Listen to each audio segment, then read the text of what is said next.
Good morning students, welcome to Praveen Vidyapeeth School. Now we are going to start chapter first of class 9th. देखिए, इसमें मैं आपको बताऊंगा writing skills. क्या बताऊंगा मैं आपको? Writing skills. कल मैंने आपको बता दिया था इफेक्टिव ऑफ, हाँ ठीक है, बैरियर्स तो मैंने आपको बता ही दिए. गुड. देखो, राइटिंग स्किल्स कहने का मतलब ये है कम्युनिकेशन के प्रोसेस में. सॉरी, मैं ज़रा एक बार वीडियो देख लूँ. Yes, everything is okay. Good. देखो, कहने का मतलब ये है कि कम्युनिकेशन के प्रोसेस में राइटिंग स्किल का क्या महत्व है ना. राइटिंग स्किल का क्या महत्व. तो writing skill are important part of communication. Writing skill communication का बहुत ही एक इम्पोर्टेंट पार्ट है. क्यों? Good writing skills allow to communicate your message with clarity. एक अच्छा राइटिंग होगा तो उसमें क्लियरिटी होगी. नाउ देखो, अगर हम रिटन में कम्युनिकेशन कर रहे हैं, अगर हम रिटन में communication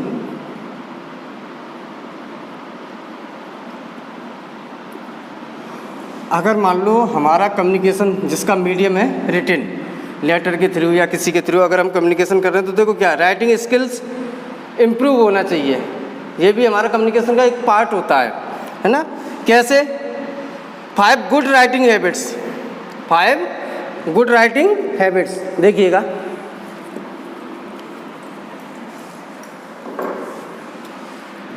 next heading 5 good writing habits.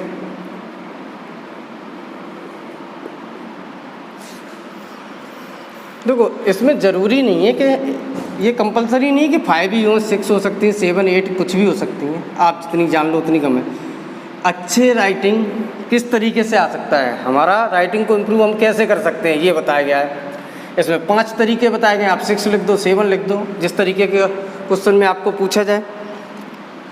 तो first, be active. Be active. Second, be brief. Third, be clear. Fourth, be positive.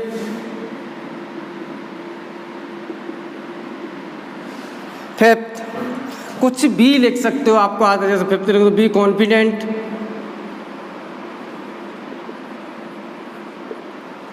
Okay. तो देखो, बी एक्टिव. एक अच्छा राइटिंग हम किस तरीके से ला सकते हैं. पहले तो हमें एक्टिव होने चाहिए, मरे टूटे नहीं होना चाहिए, है ना.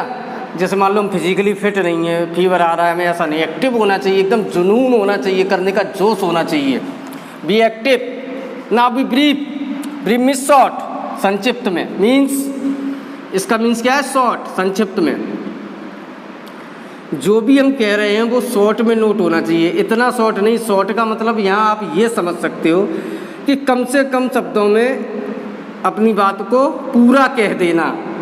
ऐसा नहीं है आपको कहना है सिर्फ कि मैं ताजमहल देखने जाऊंगा, इसके लिए आपने 2 पेज लिख के दे दिए. क्यों? आप एक लाइन लिख दो, मुझे ताजमहल देखने जाना है, बस हो गया. आपकी बात भी पूरी होगी, सामने वाला समझ भी गया. कहने का मतलब है. अब शॉर्ट का मतलब ये मत समझ लेना जैसे हमें मान लो बैचलर ऑफ आर्ट बताना है, आप बीए लिख दो.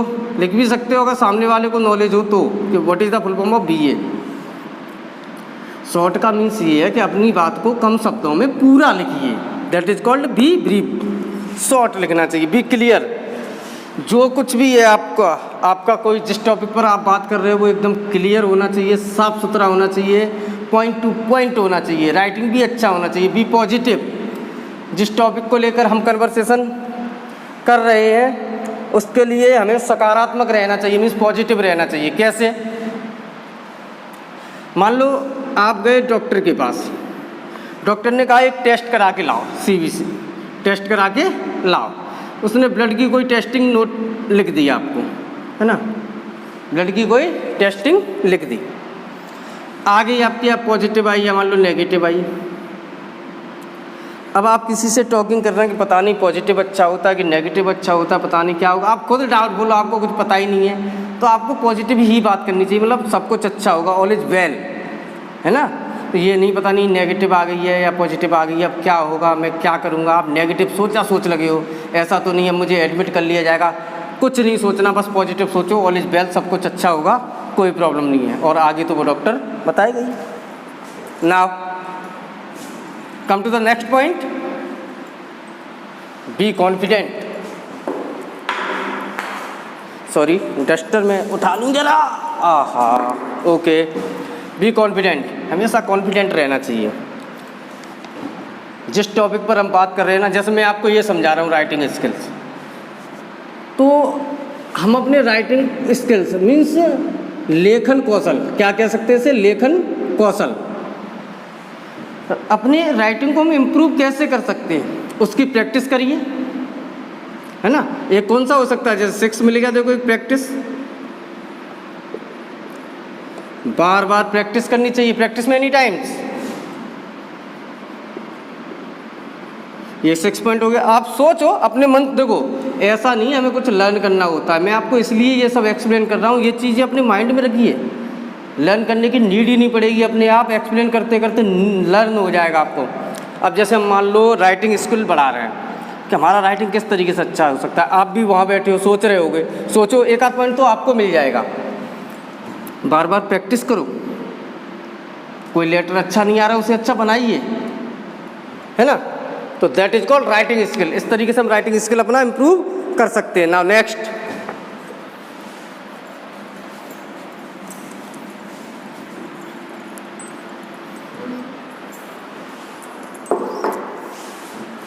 अब देखो बात वही है, ये मैंने आपको बताई थी, गुड राइटिंग हैबिट्स दी है ना, इम्प्रूविंग राइटिंग स्किल, है ना। कितने हो गए थे, 5। अब देखो और देख सकते हो, एक प्रैक्टिस बता दिया, है ना। देखो अभी मैंने जो टॉपिक बताया था उसमें 6 बता दिए थे, 7 और देख लो।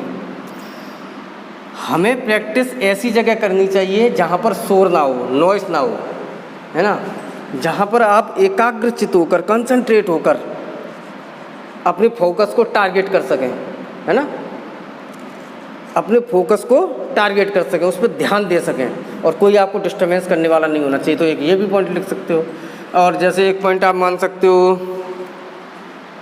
क्या बताऊं, जैसे कि यस, इवैल्यूएशन,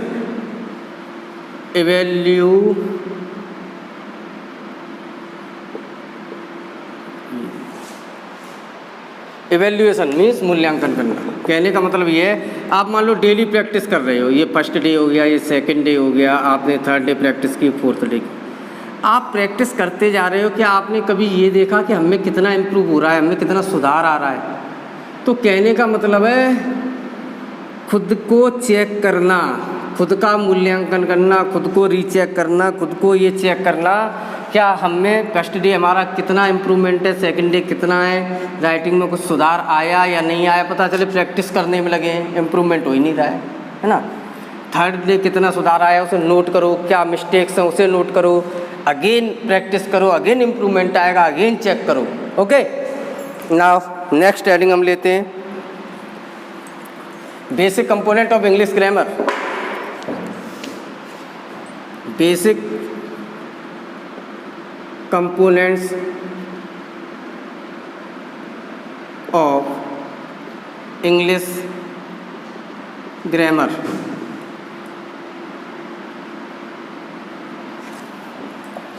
सॉरी, यहाँ ए आएगा।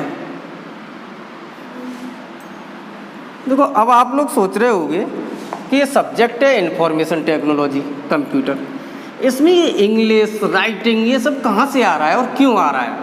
अब आप इंग्लिश ग्रामर में अभी देखो आप पढ़ोगे preposition, article, noun, pronoun, parts of speech जो भी है हमारे, है ना, सभी पढ़ोगे आप, सेंटेंस, क्लॉज, फ्रेज। अब आप सोच रहे होगे what's need of English grammar in computer subject, why means. देखो यहाँ पर ये जो चैप्टर है, सबसे पहला पार्ट ए जो था वो था आपका मेरी बात ध्यान से समझिए। यूनिट फर्स्ट पार्ट ए जो मैंने आपको सिलेबस में बताया था, एम्प्लॉयबिलिटी स्किल्स, रोजगार के लिए, पैसा कमाने के लिए हमें किन किन कौन कौन से स्किल्स, कौन कौन से कौशल डेवलप होने चाहिए, किस किस चीज़ों में हम निपुण होने चाहिए।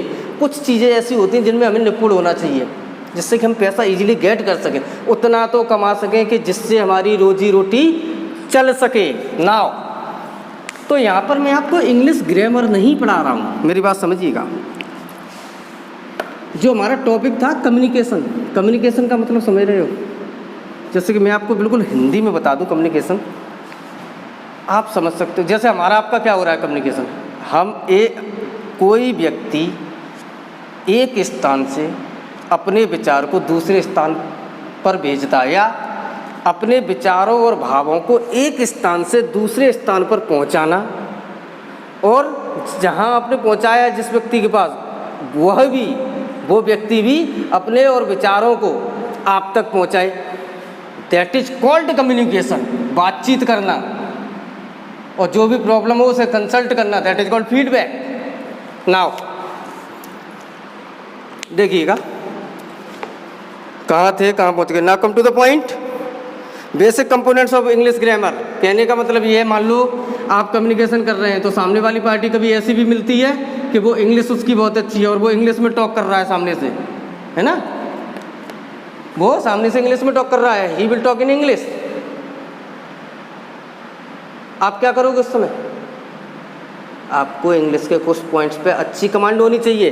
तो वो यही कहना चाह रहा है, कम्युनिकेशन के लिए इंग्लिश ग्रामर के वो कौन कौन से पॉइंट्स हैं जिन पर आपको बहुत अच्छा कमांड, बहुत अच्छी कमांड आपको रखनी है, यानी कि इतना तो आना ही आना चाहिए ग्रामर में। Now first point punctuation, first point punctuation. Punctuation की स्पेलिंग यही है ना, जरा मुझे देखने दीजिए। Yes, this is correct. Punctuation, punctuation में देखिए क्या आता है। Punctuation is a set of marks that are used in writing, they make a sentence easier understand, punctuation bring a clear meaning to our writing. हो गए। Punctuation का मतलब है, देखो जैसे कहीं आपने सेंटेंस लिख रहे हो तो कहाँ पर फुल स्टॉप आएगा, कहाँ पर सेमी कोलोन आएगा, कहाँ पर कोलोन आएगा, कहाँ पर एक्सक्लेमेटरी साइन आएगा।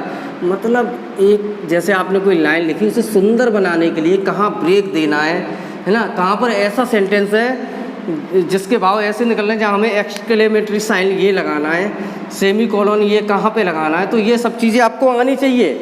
इससे क्या होता है, अगर आप रिटन में कम्युनिकेशन कर रहे हैं तो सामने वाला जो जिसकी इंग्लिश लैंग्वेज काफ़ी अच्छी है, इंग्लिश पे कमांड उसकी अच्छी है, जब वो आपको राइटिंग देखेगा, है ना, आपने जो लिखा है, जिस तरीके से लिखा है, जो आपने पंक्चुएशन यूज की है, वो इससे समझ सकता है कि सामने वाला भी इन सब चीज़ों की नॉलेज रखता है। तो इस तरीके से हमारा कम्युनिकेशन बेटर हो सकता है। तो कहने का मतलब है इंग्लिश ग्रामर के कौन कौन से पॉइंट्स आने चाहिए वो मैं बता रहा हूँ। पंक्चुएशन जैसे कि आपका फुल स्टॉप हो गया, है ना, क्वेश्चन मार्क हो गया, आपका कॉमा हो गया, इन्वर्टेड कॉमा हो गया आपका। तो इन सब चीज़ों का हमें ध्यान होना चाहिए, कहाँ रखना है। आपको लर्न वन कुछ नहीं करना है ये कि पंक्चुएशन की definition, types of punctuation, no, कुछ भी लर्न नहीं करना है। बस समझना है क्वेश्चन ये आ सकता है बस कि कम्युनिकेशन में इंग्लिश ग्रामर की क्या भूमिका है, what is the importance of English grammar in communication skill. Okay, now जैसे पंक्चुएशन हो गया। सेकंड आप ले लीजिए, जैसे आपका इसमें एपस्ट्रॉफी एस भी हो जाता है। इसमें जैसे आपने लिखा मोहन, एपस्ट्रॉफी एस लगाते हो, ये भी हो जाता है आपका। Capital letter, capital letters and small letters, हमें ये ध्यान रखना चाहिए कहाँ पर हमें कैपिटल लेटर्स बनाना है, कहाँ स्मॉल लेटर बनाना है। ओके। थर्ड, देखो जैसे ये बुक है, ये बुक है, आप मेरी बात गौर से समझ लो, मैं एक एग्जांपल दे रहा हूँ। जैसे ये बुक है, ओके, अब आपने देखा होगा इसमें बहुत सी जगह कॉमा, सेमी कोलोन, फिगर्स, है ना, colon, semicolon, full stop, apostrophes, काफ़ी चीज़ें होती हैं। अब आप भी तो कहते हो सर कोई अच्छे राइटर की बुक बताओ मुझे, कोई स्टैंडर्ड राइटर जो इंटरनेशनल लेवल पे चल रहा हो, बहुत विख्यात हो, बहुत फेमस हो, कहते हो ना sir I want a best book. तो मुझे एक बेस्ट बुक चाहिए। तो बेस्ट बुक की रेट और प्राइस इसीलिए हाई होती है क्योंकि उसमें कोई मिस्टेक नहीं होती है। उस बुक को चेक करने के लिए भी एक टीम होती है, पैसा खर्च होता है वहाँ पर, है ना। वहाँ पर इंग्लिश के इतने अच्छे अच्छे एक्सपर्ट बैठे होते हैं जिसकी कोई लिमिट नहीं। बहुत अच्छे एक्सपर्ट मिलेंगे आपको, बहुत अच्छे एक्सपर्ट। तो वो इन सब चीज़ों का ध्यान रखते हैं कि कहाँ पर क्या है, कहीं बुक में कोई मिस्टेक तो नहीं, कहीं मिसप्रिंट तो नहीं है। तो वो अपनी समझ से बहुत कम ऐसा होगा कि मिस्टेक आपको बुक में, अच्छी बुक में मिल जाने, देखने को मिस्टेक नहीं मिलेगी आपको बुक में। तो ये सब क्या है, इन सब चीज़ों से कम्युनिकेशन। अब क्या ऐसे हम पढ़ रहे हैं तो देख रहे हैं कि बाकी अच्छा राइटर है, बहुत ध्यान रखा है इस पब्लिशर ने, तो इन सब चीज़ों का क्या होता है, कम्युनिकेशन। नाउ नेक्स्ट थर्ड, बहुत सी चीज़ें हैं, देखो फ्रेज है, क्लॉज है ना, प्रीपोजिशन है, कहाँ पर यूज होते हैं, बहुत सी चीज़ें हैं, आप इनका ध्यान रख सकते हैं। अब फ्रेज, अब देखो यहाँ तक इन चीज़ों का हमें ध्यान रखना है, ओके। अब इसके बाद मैं हेडिंग लेता हूँ नेक्स्ट सेंटेंस। कौन सी, सेंटेंस। इसे हटाते हैं। ये नहीं कि जितनी मैंने बता दी इतनी चीज़ें, और भी बहुत सी चीज़ें होती हैं जो आपको लगता है इम्पोर्टेंट है, उन्हें नोट कर दो। इनके बारे में एक्सप्लेन नहीं करना है, बस वो पूछ रहा है तो कुछ भी आप नोट कर सकते हो। Okay, now next heading sentences. Sentences, sentences are divided by two parts. Sorry, हाँ, yes, it is divided in two part. कौन कौन से, subject and predicate. Sentence divided in two parts, subject and predicate. Sorry, predicate. जैसे कि yes, मैं एक example देता हूँ, example. Yes, Ram is going to Agra. Ram is going to Agra. Now next example.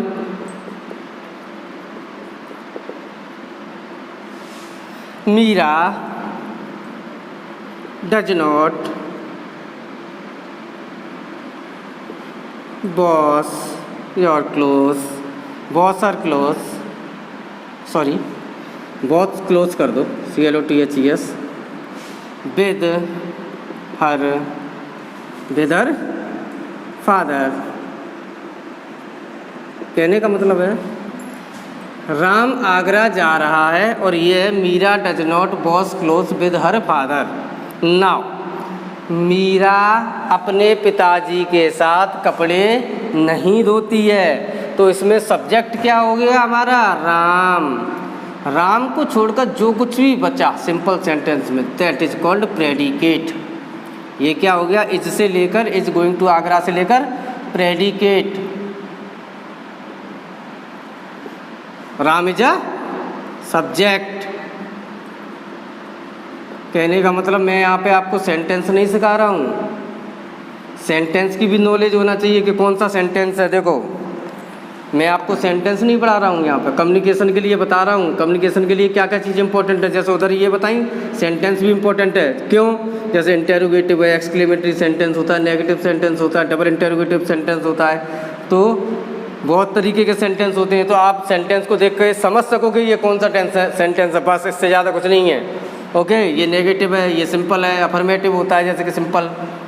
तो ये चीज़ मैं आपको बताना चाह रहा हूँ यहाँ पर। ओके, ये हटा दीजिए। अब टाइप्स ऑफ सेंटेंस, कौन कौन से टाइप के सेंटेंस होते हैं देखिए। जैसे कि आपका imperative sentence, okay, declarative sentence,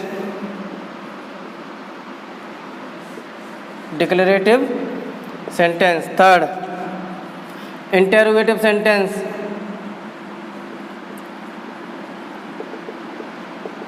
मैं आपको ये नहीं कह रहा हूँ कि ये लाइन करो, ये जो मैं आपको बता रहा हूँ ना, ये टाइप्स ऑफ सेंटेंस है। ये क्या है, टाइप्स ऑफ सेंटेंसेस। कहने का मतलब ये, इनके बारे में हमें जानकारी होनी चाहिए। क्वेश्चन इस तरीके से नहीं बनेगा। क्वेश्चन ये नहीं पूछा जाएगा कि सेंटेंस के टाइप बताइए, ये नहीं पूछा जाएगा आपसे। उसमें ये पूछा जाएगा कि क्या अच्छे कम्युनिकेशन में हमें सेंटेंस और टाइप्स ऑफ सेंटेंस की जानकारी होनी चाहिए, हाँ और ना। यदि हाँ तो क्यों, एक्सप्लेन कीजिए। तो क्यों होनी चाहिए? इंग्लिश समझने के लिए, अच्छी इंग्लिश लिखने के लिए, है ना, कम से कम बात में अपनी बात को कहने के लिए। तो ये सब चीज़ें हैं। तो इन सब चीज़ों की हमें क्या होनी चाहिए? Knowledge. Exclamatory sentence, exclamatory sentence, okay. तो ये बहुत से सेंटेंस हो गए आपके, जैसे सिंपल है, simple sentence.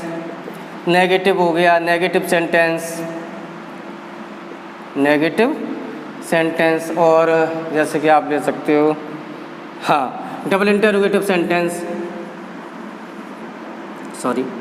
Double interrogative sentence. तो many types of sentences, okay, these are called types of sentences. Now come to the next point, इसे मैं हटाता हूँ। कहने का मतलब ये है कि जो मैंने अभी आपको हेडिंग मेंशन की थी कि इंग्लिश ग्रामर में कौन कौन से पॉइंट्स हमारे क्लियर होने चाहिए, ओके। अब जैसे और भी बच्चे कंपाउंड सेंटेंस, जीरेंट सेंटेंस। अब नेक्स्ट हेडिंग है हमारी part of speech. Next heading क्या है हमारी? Part of speech.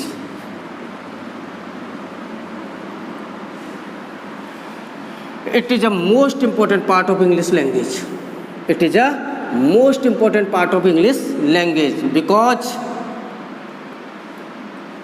it is a panacea of English language. It is a panacea of English language means यह एक तरीके से रामबाण है